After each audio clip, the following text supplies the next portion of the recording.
Muito boa tarde a todas e a todos.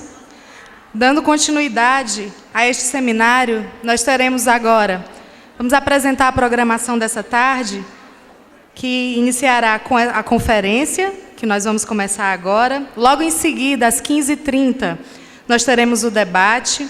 Às 16h30, o lançamento dos livros da editora da UES, onde todas e todos estão convidados a conhecer as obras dos autores e das autoras, a sessão de autógrafos, também a apresentação musical e o coquetel de encerramento. Então, iniciaremos agora a conferência Combater a Violência no Enfrentamento da Desigualdade Social. Toda violação de direitos é uma forma de violência. E convidamos para a mesa a professora doutora Alba Pinho de Carvalho, da UFC, assistente social graduada pela Universidade Federal do Maranhão, mestra em Serviço Social pela Pontifícia Universidade Católica do Rio de Janeiro e doutora em Sociologia pela Universidade Federal do Ceará. Desenvolveu o pós-doutorado no Centro de Estudos Sociais da Universidade de Coimbra, Portugal. Atualmente é professora associada da Universidade Federal do Ceará, vinculada ao Departamento de Ciências Sociais no exercício da docência, na graduação em Ciências Sociais e na pós-graduação em Sociologia e no mestrado profissional de Avaliação em Políticas Públicas. Integra a Rede Universitária de Pesquisadores sobre a América Latina. Tem produção acadêmica em livros e revistas no âmbito das ciências sociais, trabalhando como temáticas preferenciais, configurações do capitalismo na contemporaneidade, transformações na América Latina, democracia e direitos, Estado contemporâneo brasileiro e políticas públicas, política de assistência social, epistemologia e metodologia das classes sociais.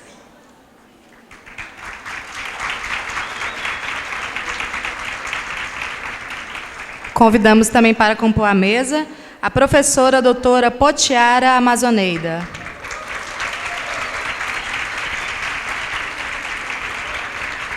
É graduada em Serviço Social e em Direito, mestre e doutora em Sociologia pela Universidade de Brasília e pós-doutora em Política Social pela Universidade de Manchester. Foi professora auxiliar e assistente da Universidade Federal do Pará, assistente adjunta e titular da Universidade de Brasília e visitante da Universidade do Estado do Rio de Janeiro. Atualmente é pesquisadora colaboradora da Universidade de Brasília, liderando o grupo de estudos políticos sociais Politiza, registrado no Diretório de Pesquisa do CNPq. É professora do programa de pós-graduação em Política Social da UNB e pesquisadora do NEPUS-CEAM-UNB. Possui experiência nas áreas de serviço social e políticas públicas, trabalhando principalmente com os seguintes temas: política social, necessidades humanas, questão social e direitos de cidadania. Convidamos para coordenar a mesa a representante do Conselho Regional de Serviço Social do Ceará, Cíntia Studart.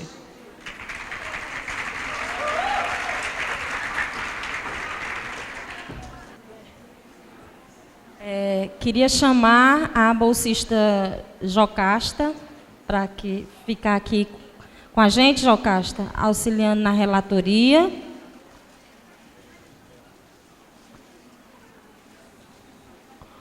Pronto.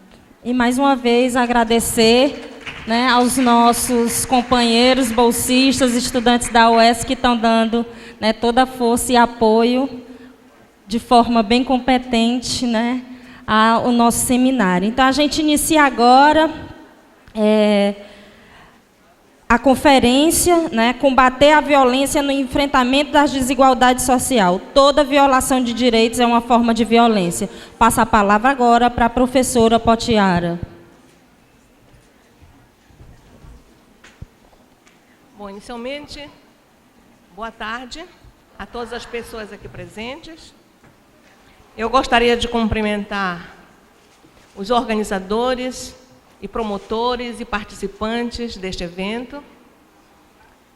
Parabenizar também os assistentes sociais, entre os quais eu me incluo, pelo dia de ontem, seu dia, e pela nossa semana. E dizer da minha grande satisfação de estar aqui com vocês novamente. É sempre bom estar aqui, revendo várias pessoas que eu conheço e que são meus amigos. Alguns não estão aqui, mais tarde vão me encontrar. Esse estado que, por sinal, eu tenho um pouquinho das minhas raízes aqui, que meu pai era cearense, né? E sempre falava muito bem da terra dele. Bom, gente, o tema desta mesa, sobre o qual nós eu e Alba, iremos fazer nossa reflexão, ele contém uma formulação que eu achei interessante. Não é propriamente um título. Ele contém uma formulação que, por si só, antecipa um diagnóstico resumido, porém certeiro, sobre uma perversa realidade social que vem se naturalizando por todo o mundo, e sobre a qual eu falarei. Que realidade social é essa? Trata-se da desigualdade social.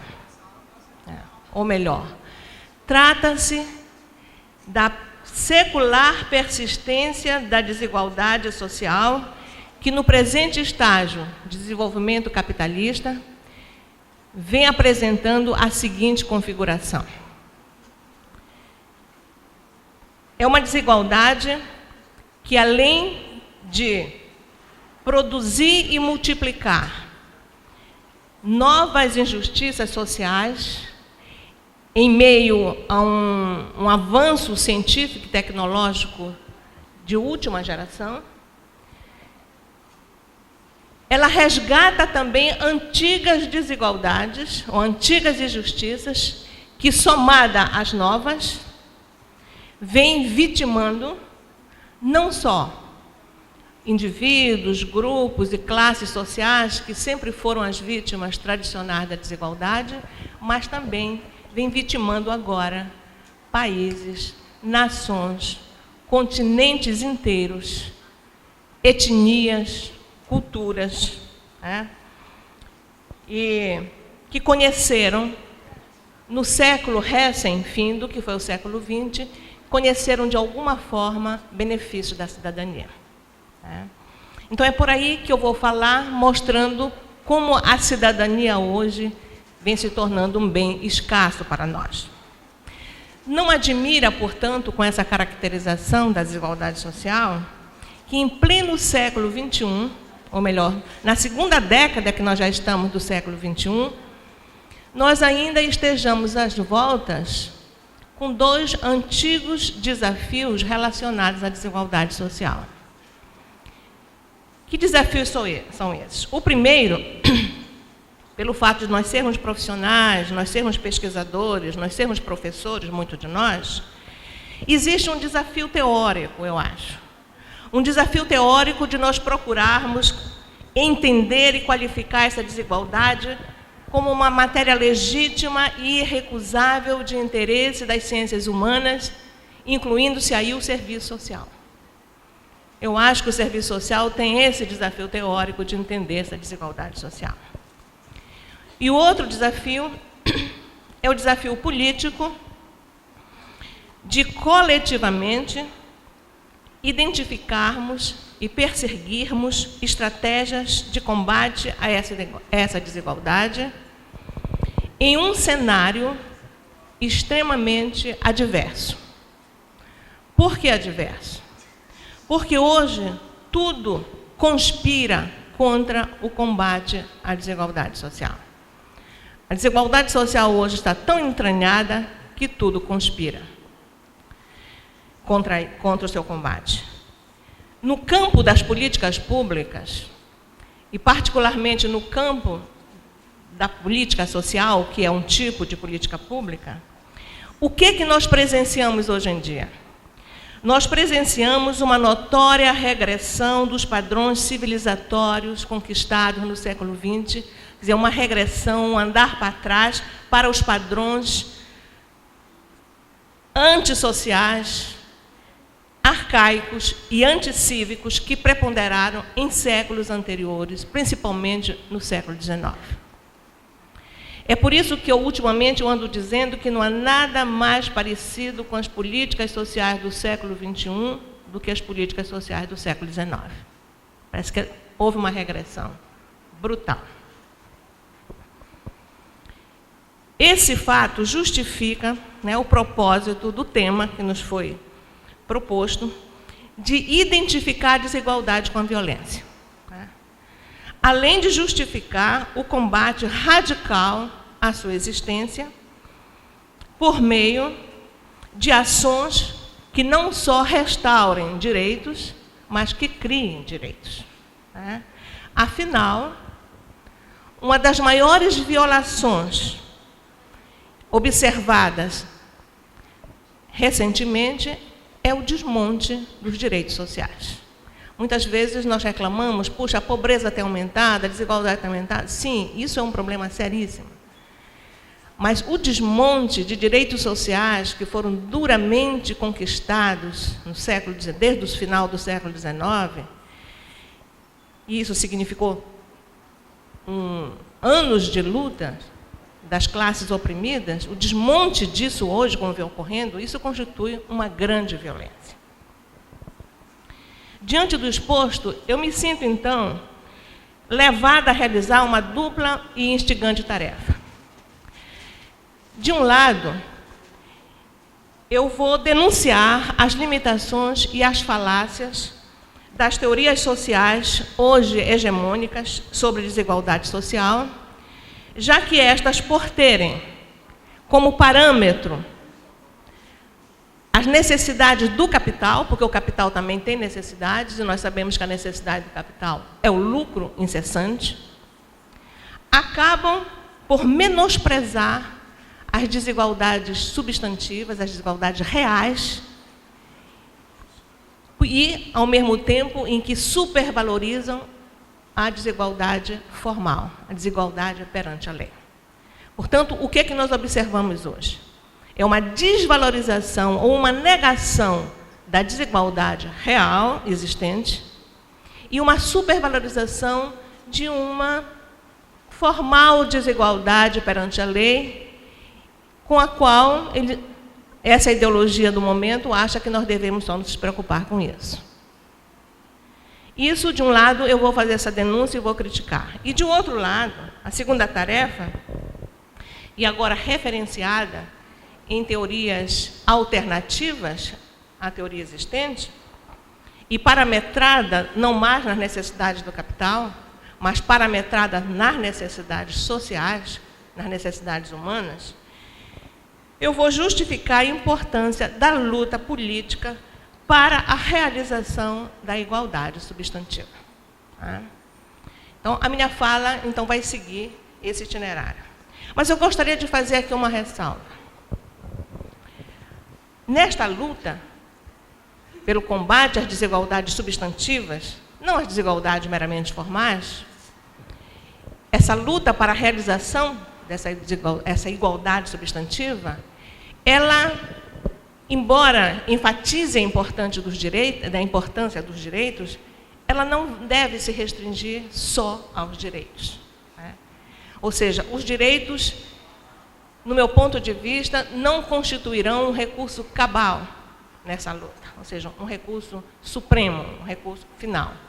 Mas sim, os direitos, a luta pelos direitos, constituirão um recurso estratégico possível nas presentes circunstâncias históricas para que nós possamos ir mais além. Irmos mais além da conquista de direitos. E esse mais além é nós transitarmos para uma sociedade realmente igualitária. Então, comecemos pela crítica às teorias dominantes sobre a desigualdade social. Esta crítica teórica se justifica pelo seguinte motivo. Eu não sei se vocês observaram que as desigualdades sociais, elas sempre ocuparam o centro das grandes questões da humanidade. Não é de hoje que as desigualdades sociais ocupam o centro das grandes questões da humanidade. Em decorrência disso, essas desigualdades constituem matéria de antiga preocupação de vários círculos sociais, intelectuais, profissionais, políticos. Inclusive, na nossa profissão, nós temos uma preocupação muito grande com as desigualdades. Não importa o nome que se dê a isso. Às vezes vem se dando outros nomes, mas no fundo, está a questão da desigualdade que vários círculos progressistas vêm se preocupando.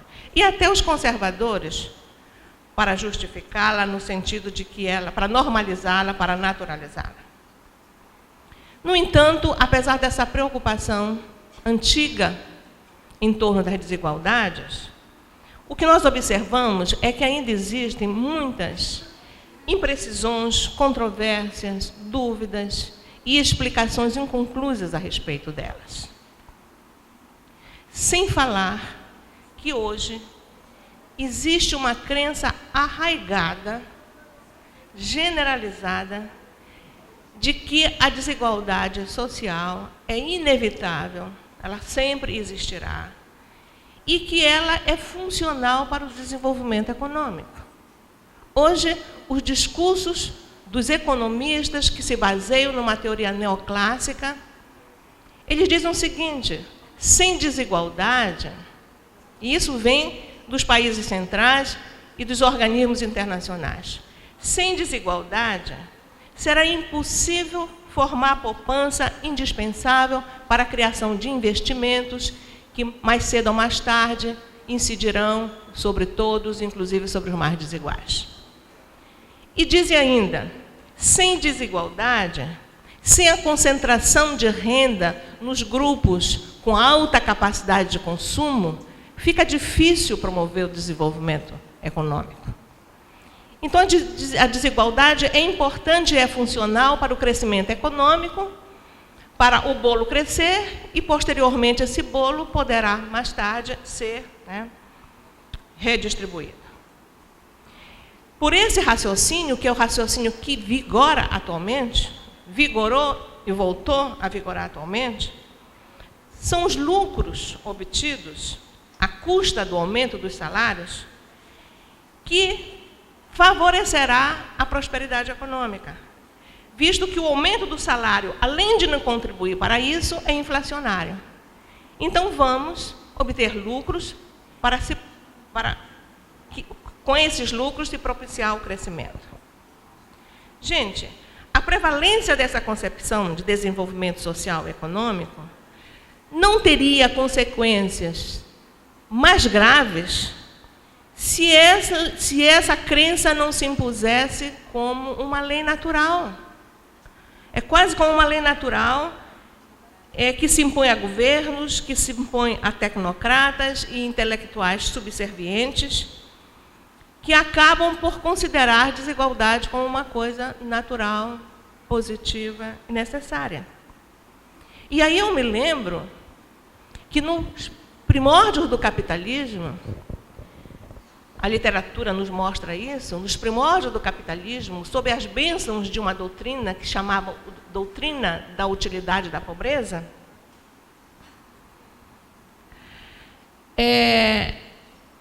esses primórdios, quer dizer, os pobres eram necessários para a riqueza das nações que estavam se formando.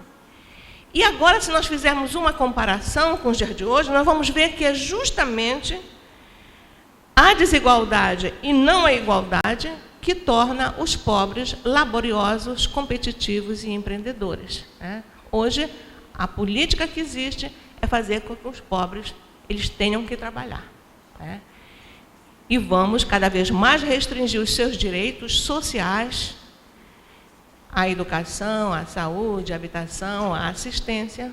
Eu vou entrar um pouco nisso, porque a assistência está sendo desmontada também. A assistência não está ganhando força, ela está sendo desmontada, com o objetivo de empurrar os pobres para serem empreendedores competitivos e trabalharem em qualquer trabalho que o Estado lhe ofereça. Então, é essa a realidade que nós estamos vivenciando e sobre a qual eu vou avançar um pouquinho. Então, esta crença existe. Mas como tudo que existe na vida tem contradições, a contradição, aliás, é uma categoria fundamental para nós trabalharmos, felizmente ela existe, E quando eu falo em contradição, estou falando em contradição dialética. Ou seja, uma ideia, ela não reina impávida e colosso sem que surja uma ideia contrária. Então, é oportuno lembrar que, ao lado dessa crença tradicional de que a pobreza e a desigualdade é útil e é necessária, existem outras concepções contrárias, né, que, baseadas em outros paradigmas e outras estratégias, nos mostram que as desigualdades são históricas, que as desigualdades são criadas pelos próprios sistemas, e principalmente pelo sistema capitalista que nós vivemos, né, e que está nessa sua fase neoliberal, e que, portanto, é preciso que nós conheçamos essas novas concepções, essas outras concepções que se contrapõem à concepção conservadora dominante. Por que é importante que nós conheçamos essas concepções? Porque, se partirmos do pressuposto de que as desigualdades sociais são naturais, são necessárias, são positivas, e apenas os seus excessos devem ser controlados e calibrados, nós vamos legitimar apenas uma igualdade formal e jurídica e não a desigualdade substantiva. Porém, se ao contrário, nós partirmos do pressuposto de que é a igualdade substantiva que constitui a condição absoluta para a criação de uma ordem alternativa historicamente sustentável, então nós estaremos vislumbrando uma estratégia geral transformadora, né, que é possível de ser realizada. Mas, para tanto, é preciso, rapidamente, nós termos claro o que é que eu estou chamando de igualdade substantiva, né? E aqui eu me baseio, isso é um termo antigo, já vem sendo tratado por vários autores, mas o que mais recentemente vem tratando dessa categoria, igualdade ou desigualdade substantiva, é o Mesaros. Os seus últimos escritos, ele vem realmente se dedicando a estudar essa temática, porque a igualdade substantiva dificilmente ela poderá ocorrer no contexto capitalista, né? Ela é antitética ao capitalismo, assim como a democracia plena é antitética ao capitalismo. Então, eu vou me basear um pouco em Mesaros aqui para dizer rapidamente o que eu entendo por igualdade ou desigualdade, né, o seu contrário, substantiva ou real. Bem, por igualdade substantiva eu entendo a condição social de vida humana em sociedades que não comportem divisão de classe, propriedade privada, trabalho alienado e expropriado, e que se rejam pelo princípio da justiça redistributiva. Tá? Nesse sentido, o conceito de igualdade substantiva, ela se revela frontalmente incompatível com as noções de igualdade ou desigualdade perante a lei. Porque não existe igualdade perante a lei. Este é um conceito falso.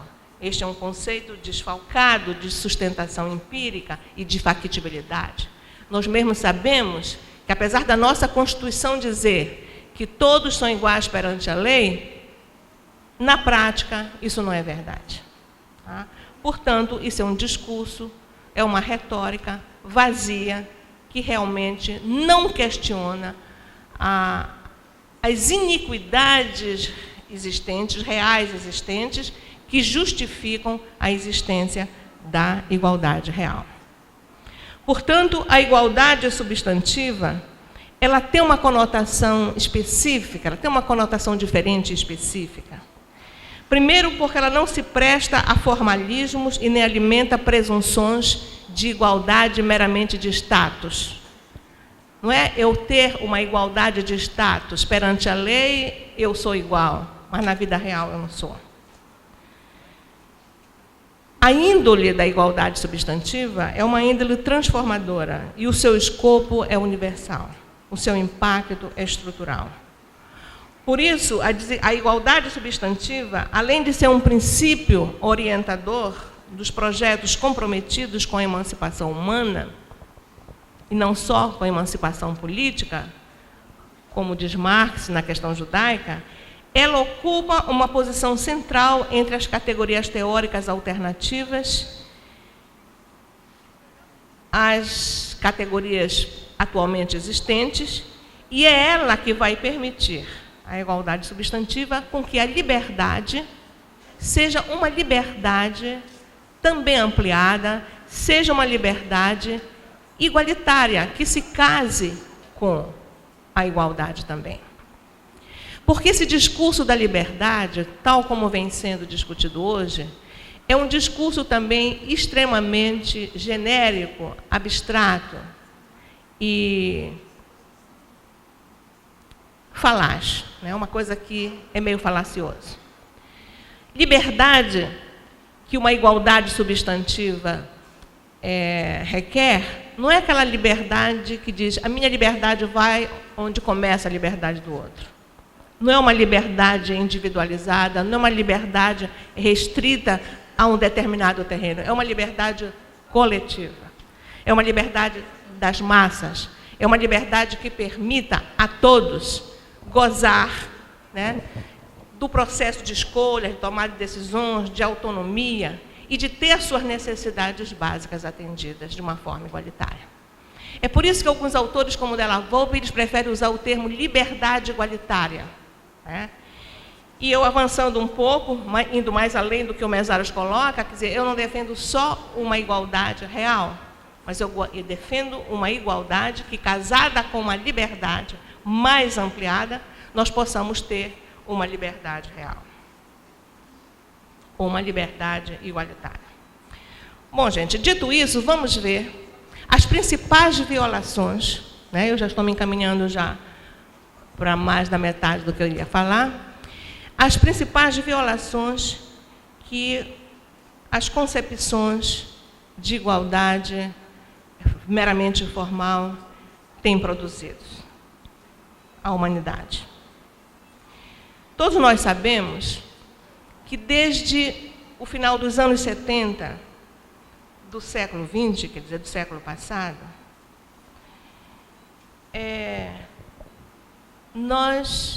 a humanidade passou a viver sob a égide ou sob o império do que a Viviane Forrester, uma jornalista francesa, vem chamando de uma nova ditadura. E isso justifica o termo violência, como nós estamos tratando nessa mesa. Essa estranha ditadura é o neoliberalismo, que ela chama até de ultraliberalismo. Esse termo neo significa novo, ou seja, é um novo liberalismo, é o liberalismo clássico travestido de novo, mas até bem mais radical, e que ela chama de ultraliberalismo. Nós vivemos sob a égide do neoliberalismo, de um liberalismo chamado de novo, e que, portanto, se impôs, ele conseguiu se impor de uma maneira avassaladora, quase que pelo mundo inteiro. E que muitos intelectuais, inclusive, se bandearam para o neoliberalismo. No serviço social, inclusive, tem uma fala do Sérgio Lessa, que eu gosto muito, quando ele diz que o serviço social foi uma das poucas profissões que ficou firme contra o neoliberalismo desde o início. Nos seus seminários, nos seus encontros, nos seus escritos, era sempre contra o neoliberalismo. Enquanto várias outras áreas de conhecimento, quase todos se bandearam para o neoliberalismo. E que, é isso que eu gosto do Sérgio Lessa quando ele diz, que pelo fato de nós ficarmos praticamente sem interlocutores nas outras áreas que se bandearam para o neoliberalismo, nós ficamos praticamente sozinhos e tendo nós de começarmos a produzir. Foi quando os assistentes sociais mais produziram, porque antigamente eles ficavam muito com os interlocutores de outras áreas das ciências sociais, que se bandearam para o neoliberalismo, e como o serviço social não se bandeou, ele teve que fincar pé na sua posição e começar a produzir bastante, principalmente nos cursos de pós-graduação, na sua análise, na sua reflexão sobre a situação atual, sobre a égide desse neoliberalismo. Pois bem, a Viviane vem mostrando o seguinte, que o neoliberalismo ele se impôs a todos como se fosse uma fatalidade, como se fosse um fato consumado e exigindo de todos adaptações a um conjunto de imposições, um conjunto imenso de imposições, que eu vou só citar algumas imposições aqui, a que nós somos obrigados a nos adaptar, né? Mas, felizmente, o serviço social vem resistindo a essas adaptações, nem sempre de uma maneira vitoriosa, porque se trata de um rolo compressor realmente mundial que vem assolando o mundo. Que adaptações são essas que o neoliberalismo vem exigindo? Exigindo que nós nos adaptemos de uma maneira conformada às crises capitalistas, que são cíclicas, mas que agora não, parece que não mais são cíclicas, né? Os autores, como Mesaros, vêm dizendo que se trata de uma crise estrutural, que não é mais cíclica, que o capitalismo não tem mais para onde fugir, e se ele tiver para onde fugir, ele vai deixando um rastro de desgraça atrás. Ou seja, não adianta mais o reformismo, porque ele vai deixar um rastro de desgraças atrás. Por isso, ele dizia ou socialismo ou barbárie. Agora, ele nem está mais dizendo isso. Ele diz ou socialismo ou extinção. Barbárie nós já estamos. Agora, ou em socialismo ou extinção da humanidade. A gente não quer acreditar que a humanidade vai acabar? Vai. Ou socialismo ou extinção. Adaptações ao mercado, à economia de mercado, que transforma tudo em mercadoria. Tudo é transformado em mercadoria, até Deus virou mercadoria, e transforma cidadãos em consumidores. Ninguém é mais cidadão, somos consumidores. Adaptação à especulação financeira separada da produção material, da produção tangível, que busca o lucro pelo lucro e concentra enormes quantias de capital sob a forma de dinheiro em setores bancários e empresariais transnacionais. Adaptações ao desemprego estrutural, né, e a sua disfarçada, mas concentrada reprodução, com o objetivo de aumentar a produtividade do capital e obrigar os trabalhadores a aceitarem qualquer trabalho e qualquer salário. Adaptação à política de internacionalização neoliberal, que tem no discurso da globalização a justificativa para conquistar e invadir o território mundial e, com isso, impor-se como uma inquestionável e predestinada armadilha sem saída.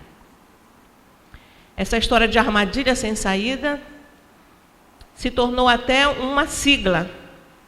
A sigla TINA, não sei se vocês já acompanharam, existe uma sigla TINA, T-I-N-A, que em inglês significa There is no alternative, quer dizer, não há alternativa. A Margaret Thatcher dizia isso, o Bush dizia isso, e todos os seus seguidores diziam isso, de que não há alternativas ao neoliberalismo.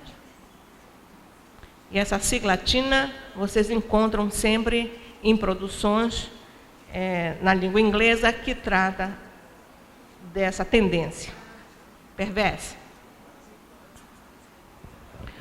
Adaptações à competitividade neoliberal que sacrifica o interesse e a ética pública e serve de pretexto para violar direitos humanos. Esse tipo de adaptação exige que a massa da população se submeta alheada, né? Como dizia, tem até um título de um livro, dizia um dos nossos presidentes que quando a República foi proclamada, a população brasileira assistiu bestializada à proclamação da República, por que não? Então eu diria aqui, que a massa da população submeta bestializada à pulsão mundializada, né, do processo competitivo, que atende apenas aos interesses de uma casta de competidores corporativos que estão movidos pelo afã de dominar o mundo, que são os banqueiros, que são os empresários. destruição sistemática da natureza, de infraestruturas essenciais à vida humana e a proteção social. A proteção social vem sendo sistematicamente desmontada, inclusive como uma proteção como direito. As proteções que ultimamente vêm sendo desenvolvidas ou realizadas pelo setor público, que isso em quase todos os países, é uma proteção que não mais se vincula ao direito. É uma proteção em que o Estado não quer mais se tornar refém dos pobres. E não quer que os pobres se tornem titulares de direitos que o Estado tenha a obrigação de cumprir. Então, se políticas sociais hoje existem, são políticas que apenas aliviam a pobreza, mas não na perspectiva de direitos. Então, são poucas, inclusive no Brasil, as políticas que estão configuradas como direitos. E, neste caso, a adaptação significa aceitar a perspectiva de viver desprotegido. A população parece estar se acostumando a viver desprotegida. Sem segurança pública satisfatória, sem serviços de saúde e educação adequados, sem emprego e moradia dignos, sem o indispensável atendimento às necessidades humanas mais vitais, que inclui o direito à vida, que inclui o direito à autonomia, que a autonomia, não só autonomia de ação, mas uma autonomia crítica. Enfim, para não nos alongarmos a uma lista imensa de adaptações que esse estágio do capitalismo exige, eu vou citar aqui algumas que a Viviane Forresta apresenta. Adaptações às transferências de empresas, às fusões de capitais, aos paraísos fiscais, às desregulamentações anárquicas, às fusões monstruosas, às especulações criminosas, aceita como coisa banal, como se respondessem a leis natural contra as quais seria fútil lutar. E por aí vai. Eu poderia me estender por várias adaptações que o neoliberalismo exige. Mas eu vou parar por aqui, nesse ponto, e vou dizer que o problema dessas adaptações, porque vocês poderiam dizer, mas qual é o problema de nós adaptar? O problema é que a aceitação dessas adaptações, dessas e outras exigências que eu não citei, tem um preço fatal. Implica que, num futuro não muito longe,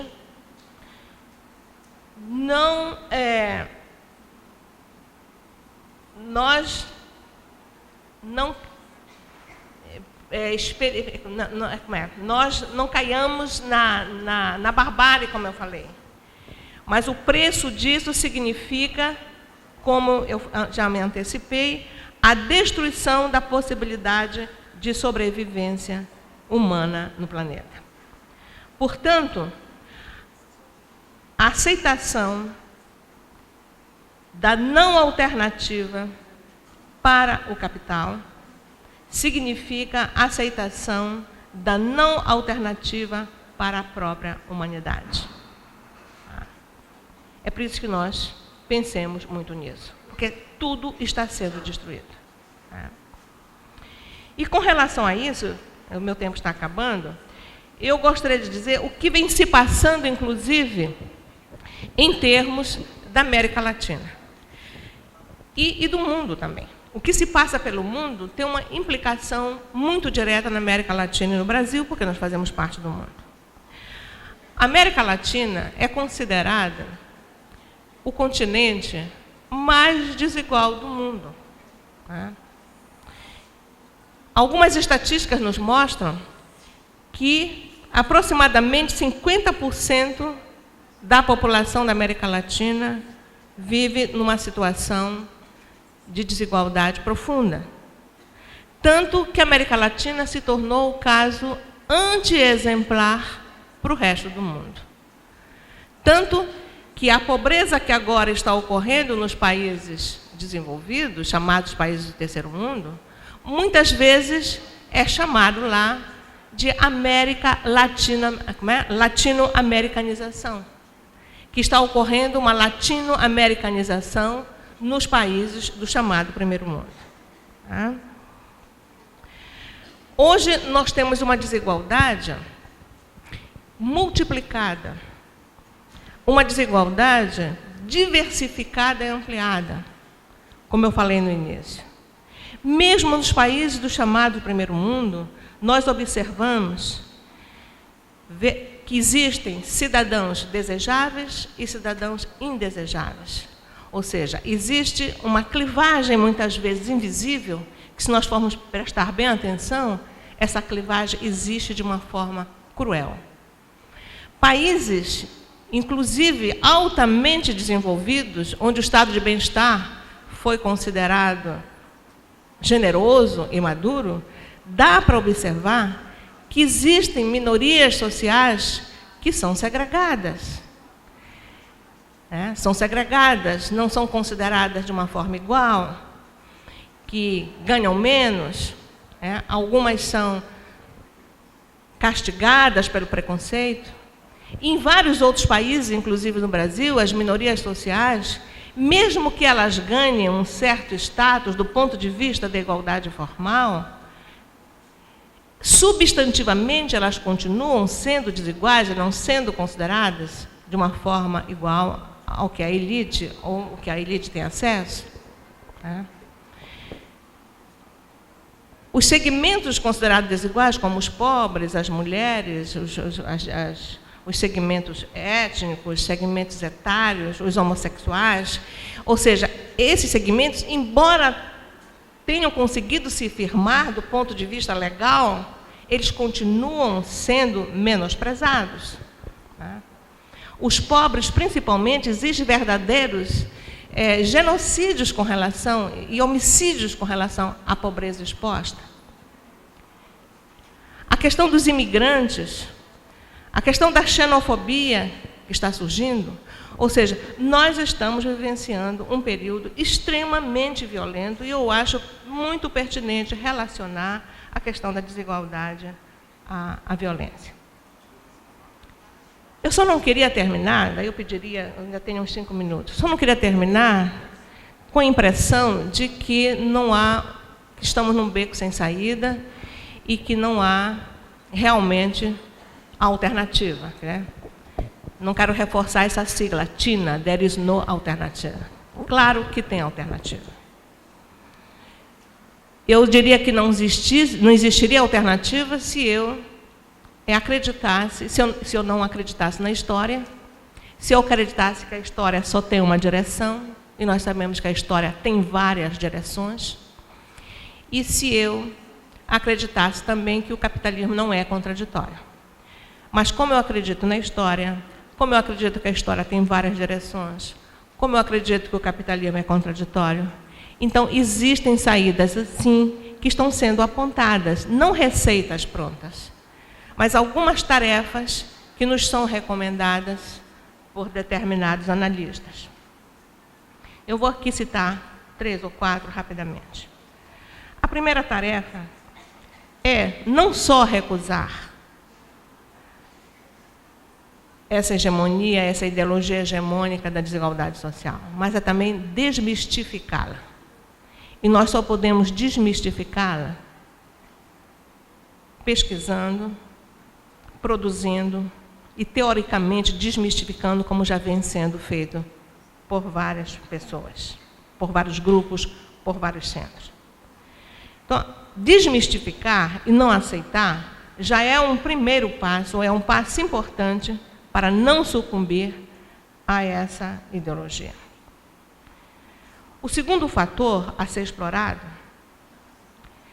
é o fato de que o capitalismo, como ele é permeado por muitas contradições, e como ele é corroído, o capitalismo, por uma competitividade feroz no seu próprio seio,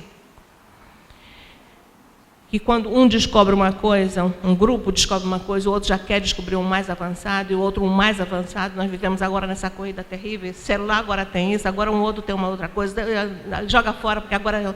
Quer dizer, essa competição terrível, isso está destruindo o próprio capitalismo, está destruindo, inclusive, os fatores de que ele mais precisa, como a natureza, como está destruindo, inclusive, um fator importantíssimo, que é o próprio trabalho, o trabalho assalariado. Está destruindo, inclusive, um grupo, jogando fora, deixando de lado um grupo de consumidores que seriam importantes.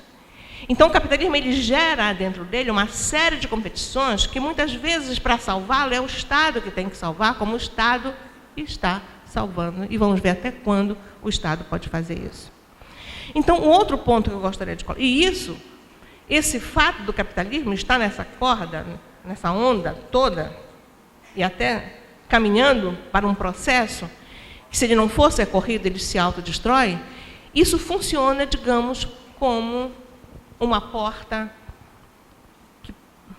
que pode caber aí uma contra-hegemonia.